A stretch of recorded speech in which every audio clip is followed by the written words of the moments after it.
Dobre.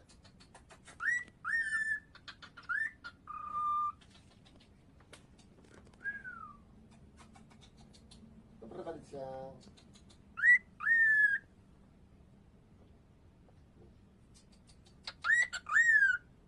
Dobre. Cała wschodnia połowa Polski z ostrzeżeniami przed burzą, a na północy dodatkowo silnym deszczem. Teraz gdzieś między Ostródą a Olsztynem, a także na północnym wschód od Chełma na Lubelszczyźnie. A to już Dorota Pacocha, synoptyczka z Centralnego Biura Prognoz Meteorologicznych.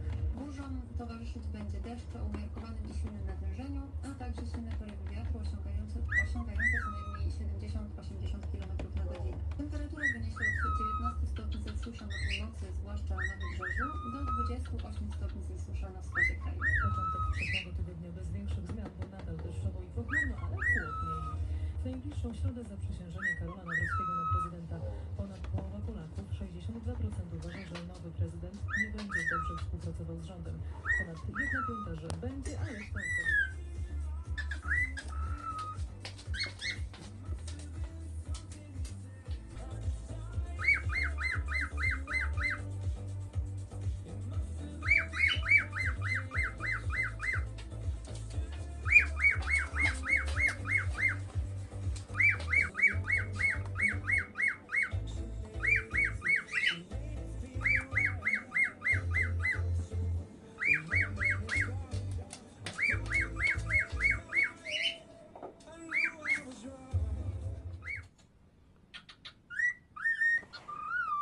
Dobre.